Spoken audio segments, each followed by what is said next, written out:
What it do, man? It's your boy Battle Truth coming to you live and direct from the Battle Truth headquarters. Okay, one of the One United Front brothers wanted my opinion on the Eazy conspiracy.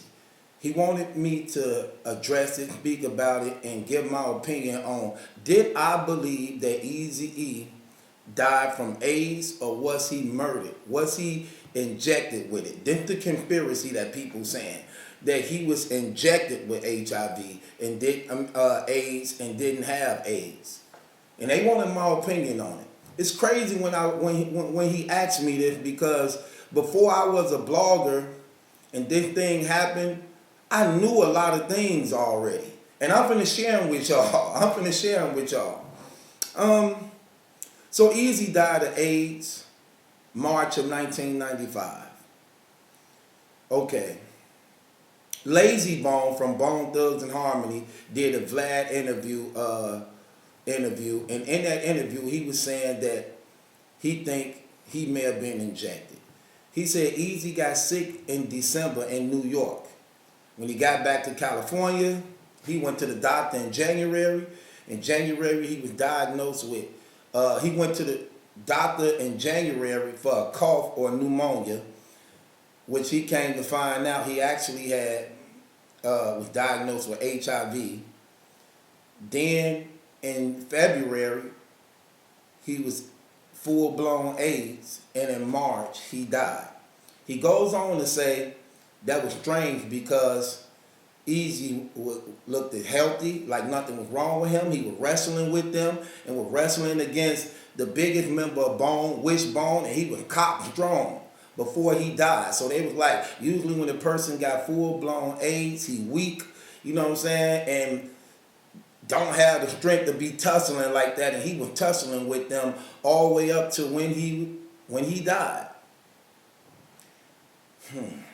He goes on to say, allegedly, that Eazy was being seen by Jerry Heller doctors after Jerry Heller was fired by Eazy-E. This where the conspiracy theories coming in. Then they spoke about Suge Knight going on a Jimmy Kimmel interview and was saying something about the Eazy AIDS injection disease. Okay? This where the conspiracy thing coming from. Now, Bone was signed to Ruthless Records late 1993. This is where my theory come in at. Because I believe Eazy died of AIDS and it wasn't injected. I believe he knew he had AIDS. I believe that's what he died of. And I'm going to give you my reasons why. And some strong, solid evidence on this. Bone was signed in 1993 from Cleveland, Ohio. Snoop Dogg Doggy Style album was being done in 1992. It was released in 1993 also, but it was done in 1992. Now, a commercial break take place on that Snoop Dogg album. Eazy died in 95, but in 92, a commercial break that's played on that Doggy Style album just before the Lottie Dottie song come on remix that Snoop did. I'm going to play it, and I want y'all to hear what it said concerning Eazy before we knew he had AIDS. Listen to this.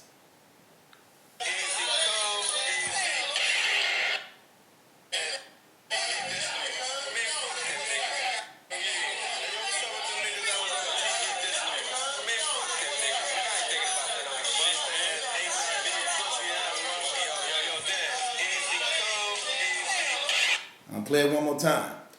So Daz and Dr. Dre are talking. Daz asked Dr. Dre, what's up with those niggas who was dissing you? Talking about the song Real Compton G's by Eazy-E and what dude's name? Eazy-E and that other dude. The other dude's name, Real Compton City G's. He said, what's up with them dudes trying to diss you? Dr. Dre said, F that, HIV, coochie, getting mother effer. This in 1992. F that HIV coochie getting mother effer. Talking about Eazy-E. BG Knockout and them. That's what they was. Eazy-E and BJ Knockout and them. I'm going to play it one more time. Listen to it now. Watch what he say.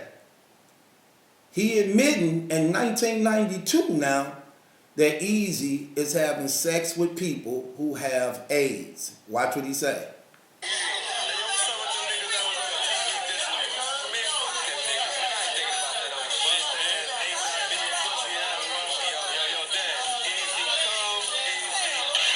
See that? See that? What's up with them dudes trying to dish y'all on them songs? I ain't thinking about that. HIV coochie getting mother effer. Easy come, easy go, and the gunfire go off. Okay. 1992, they saying he messing with girls with AIDS. Drake was a part of NWA with him. This Dre saying this. That Eazy messing with girls with AIDS. 1995, Eazy died AIDS. Now, you got to do the mathematics for the most part. So 1992, Dre and them already had knowledge that whoever he been having sex with had AIDS. So saying he got it. Saying he got AIDS too. They said F that HIV coochie getting mother effer. So they knew he had AIDS in 1992. And they used to be on tour with him. And they was a part of his group. So they very aware of the females he may have been having sex with. Not to mention, he confessed a lot of this on a lot of the songs that he said. That was his name. Eazy-E, the devil's son-in-law. That was his alias name also. And his reputation was having sex with all type of girls. Okay? So in 1992, they already establishing the man had AIDS. Right there. This before Bone them even signed with Ruthless. So I can't really buy Bone them argument. I have to buy what's being said before the world knew. We found out it was AIDS in 95. Dre and them revealing it's AIDS in 92. Which means you also got to go back before they found out about it, which may be a few more years. So Eazy definitely had to know what was going on inside of his body. And that's probably why he had to check himself in once the cough got worse, the pneumonia thing was taking place, however, you know what I'm saying? So if you're going by the years that they saying, I don't think he was injected with AIDS in January of 95. When they saying in 92, he got AIDS on the album. So I would think they would have some knowledge of it. They all from California together. They basically from the same area, you know what I'm saying? And they aware of what's going on. Or they wouldn't have been saying that. Sort of like in my city, when all our guys and stuff, and we know certain people, you'd be like, oh, you know, Tamika, hold on. Ain't that who he used to mess around with? Like, yeah. Or ain't that who he messing around? Like, oh, wow. You get what I'm saying? So I believe he died of AIDS. I believe he definitely knew what was going on inside his body. He just didn't want to say nothing because it's embarrassing.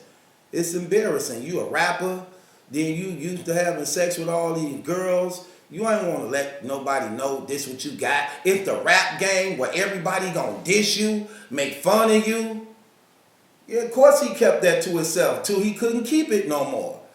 Till he couldn't keep it no more. He didn't want everybody making a mockery out of him. Everybody dissing him. They already didn't like him anyway. And you know, Death Row them, like they did, they exploited it then. But this the same thing Eazy said about Suge them before we found out Suge was actually a killer like that. Or had ties with people that'd get rid of you. Eazy said it first also. Eazy said, and on death row, I'm here you getting treated like boot camp.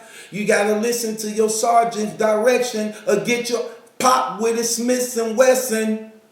See what I'm saying? He was letting it be known this was Suge and them do before we even knew it in the community. So they were telling on each other. And come to find out it was true.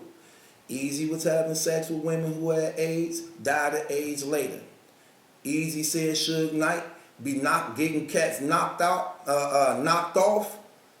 And then you see that his name tied into a lot of people who ended up getting shot and killed. So they definitely was airing out each other's dirty laundry. So according to the facts that's right here, I believe according to these facts, because they wouldn't have been so obvious like that. This Dr. Dre saying this about Eazy, that he messing with women who got AIDS, saying that he got it too.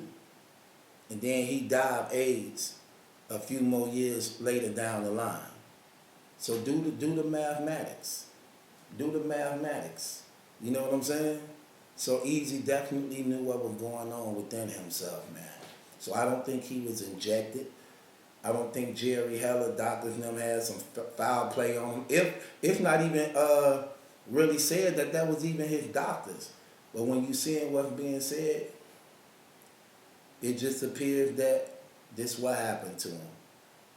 The life he lived, having sex with all them girls, he ended up dying the same thing he rapped about, like a lot of more people do.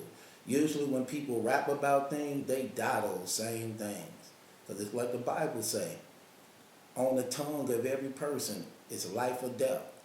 Life and death is on the tongue of every man. So what you speak out of your mouth will come to pass. I mean, I think we can learn from these brothers. We can learn from Eazy that you don't just be giving your body to people. You know what I'm saying? God is right. Get married. Have you a wife. Why you laying down with everybody, man? Get you somebody who you're attracted to. Get you somebody who you appreciate. Get you somebody, man, who you know compliment who you are. Rather than giving yourself to everybody, man, because you can't win that, man. I mean, it's just a waste of time. Anytime you're dealing with all them girls, you find yourself coming out of your pocket even more.